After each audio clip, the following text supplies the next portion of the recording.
Hello everyone, welcome to our channel. Washing machine clean చేయడానికి మంచి descaling powder కోసం మీరు సెర్చ్ చేస్తున్నట్లయితే ఈ వీడియో తప్పకుండా చూడండి. ఇది క్లెన్సిమో డీస్కేలింగ్ పౌడర్ రివ్యూ అండి.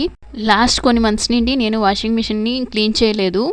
అంటే నాకు మంచిగా డీస్కేలింగ్ పౌడర్ అనేది రివ్యూస్ అయితే ఏది అంతగా అనిపించలేదు. నేను past LG descaling powder, IFB descaling powder కూడా వాడాను. అవి నాకు అంత ఎఫెక్టివ్ అనిపించలేదు. కొన్ని టాబ్లెట్స్ అన్ని రివ్యూస్ చూస్తున్నాను, అన్ని మిక్స్డ్ రివ్యూస్ ఉన్నాయి. కొన్ని పాజిటివ్, మళ్ళీ కొన్ని నెగిటివ్ ఉంటాయి. ఫైనల్లీ నాకైతే దీని రివ్యూస్ బాగుండి క్లెన్సిమో డీస్కేలింగ్ పౌడర్ తీసుకున్నాను. ఇది అమెజాన్ నుంచి తీసుకున్నాను. ఇది కాంబో ప్యాక్, 2 ప్యాకెట్స్ ఉంటాయి. దీనివల్ల 90 రూపీస్ మనం సేవ్ చేసుకోవచ్చు. ఒక్కో ప్యాకెట్లో 3 ప్యాకెట్స్ ఉంటాయి.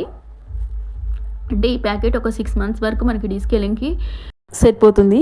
దీన్ని ఎలా యూజ్ చేయాలంటే, ప్యాకెట్ ఓపెన్ చేసేసి ఇన్లెట్లో కొద్దిగా డ్రమ్లో వేసి లాంగెస్ట్ టైం ఏది ఉంటే వాషింగ్కి ఆ ప్రోగ్రామ్ని సెలెక్ట్ చేసుకోవాలి. ఆఫ్టర్ నీట్గా క్లీన్ అయ్యాక మళ్ళీ ఇంకోసారి క్లీన్ చేసుకొని అవుట్లెట్ కూడా ఒకసారి క్లీన్ చేసుకుంటే సరిపోతుంది. నాదైతే LG front load washing machine. దీన్ని ఫ్రంట్ లోడ్కి యూజ్ చేసుకోవచ్చు, టాప్ లోడ్కి యూజ్ చేసుకోవచ్చు. నాది వచ్చేసి LG front load washing machine. నాది కొత్తది కాదు, ATS నుంచి యూజ్ చేస్తున్న వాషింగ్ మిషన్ని. బాగా మురికి పట్టేసింది, కొద్దిగా స్మెల్ కూడా వచ్చేస్తుంది. ఈ ప్యాకెట్ ఓపెన్ చేసి మొత్తం డ్రమ్లో వేసేసాను. తర్వాత స్టార్ట్ ఆన్ చేయగానే కాటన్ లాజ్కి ఎక్కువ టైం తీసుకుంటుంది. నాదైతే స్పెషల్గా డ్రమ్ క్లీన్ ఆప్షన్ అయితే లేదు, కాటన్ లాజ్కి ఎక్కువ టైం తీసుకుంటుంది. దాంట్లో ఆన్ చేశాను. జస్ట్ వాటర్ ఇలా టచ్ అవ్వగానే కలర్ చేంజ్ అవుతుంది. వాటర్ కలరు పాజిటివ్గా అనిపించింది. ఇదివరకు యూజ్ చేసిన డీస్కేలింగ్ పౌడర్ కంటే కొంచెం నీట్గా క్లీన్ అవుతుందని. ఒక 10 మినిట్స్ అలా రొటేట్ అయ్యాక, రిన్స్ అయ్యాక పవర్ బటన్ ఆఫ్ చేసుకోవాలి. దీన్ని ఒక 2 అవర్స్ అలా వదిలేస్తే 2 అవర్స్ తర్వాత మళ్ళీ సైకిల్ స్టార్ట్ చేసుకుందాము. లాస్ట్ టైం నేను యూజ్ చేసినది ఎల్జీ డీస్కేలింగ్ పౌడర్ యూజ్ చేశాను, అండ్ ఐఎఫ్బి డీస్కేలింగ్ పౌడర్ కూడా యూజ్ చేశాను. ఇది ఆన్లైన్లో ఒక ప్రైస్ ఉంటుంది, మనం బయట సర్వీస్ వాళ్ళ దగ్గర తీసుకుంటే వేరే కాస్ట్ ఉంటుంది. ఎందుకంటే మేమైతే ఒరిజినల్ ఇస్తున్నామని చెప్పారు, బట్ దానికి కూడా నాకైతే అంత ఎఫెక్టివ్గా ఏది అనిపించలేదు. జస్ట్ క్లీన్ అవుతుంది, మురికేమో అంత ఎఫెక్టివ్గా అనిపించేది కాదు.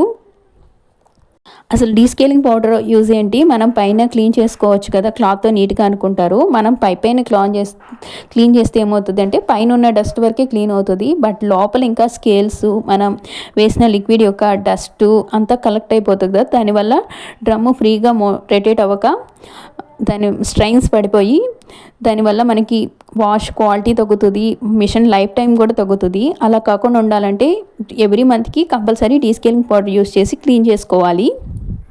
ఇలా నేను దగ్గరగా చూపిస్తున్నాను చూడండి. డస్ట్ పార్టికల్స్ లోపల, డ్రమ్ లోపల ఉన్న డస్ట్ పార్టికల్స్ అని మనకి బయటకు వచ్చేసినాయి. మనం నార్మల్ వాటర్తో ఓన్లీ డ్రమ్ క్లీన్ పెట్టినప్పుడు మనకి ఇవైతే కనిపించవు. ఇది ఎక్కువ టైంలో తీసుకునే మోడ్లో పెట్టుకోవాలి. అలాగే టెంపరేచర్ కూడా 40 to 60 ఉండేటట్టు చూసుకోవాలి. ఇన్స్ట్రక్షన్స్లో మెన్షన్ చేసింది. 2 అవర్స్ నీట్గా క్లీన్ అయిపోయాక మళ్ళీ ఒక తక్కువ టైం మోడ్లో పెట్టుకొని నీట్గా క్లీన్ చేసుకోవాలి. ఫైనల్గా ఓపెన్ చేశాక బెల్ట్లో కానీ ఎక్కడ అనేది మురికి అనేది హ్యాండ్తో టచ్ చేసినా ఎక్కడ మురికి కనిపించలేదు. చాలా బాగా క్లీన్ అయిపోయి ఫ్రెష్ స్మెల్ వచ్చింది. ఈ బెల్ట్ మీద మరకలు అయితే ఎప్పటి నుంచో ఉన్నాయి. అది వరకు కూడా ప్రీవియస్తో కంపేర్ చేస్తే వాష్ చేశాక చాలా నీట్గానే అనిపించింది. ఇది ఓల్డ్ వాషింగ్ మిషన్ కదా, అలా మరకలు పడిపోయినాయి. ఫస్ట్లో ఎక్కువగా లిక్విడ్ డిటర్జెంట్స్ రాకముందు పౌడర్స్ యూజ్ చేసేవాళ్ళు కదా, దానివల్ల కొద్దిగా స్ట్రైన్స్ ఎక్కువ ఫామ్ అయిపోయినాయి. ఫైనల్గా ఈ క్లెన్సిమో డీస్కేలింగ్ పౌడర్ అయితే కంపల్సరీ యూజ్ చేయొచ్చు, చాలా ఎఫెక్టివ్గా ఉంది.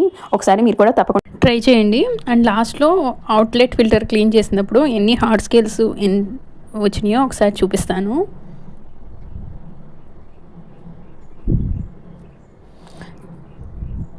ఇవన్నీ డ్రమ్లో అలాగే ఇరుక్కుపోయి ఉంటే మనకి సౌండ్స్ వస్తాయి, ఫ్రీగా రొటేట్ అవ్వదు డ్రమ్.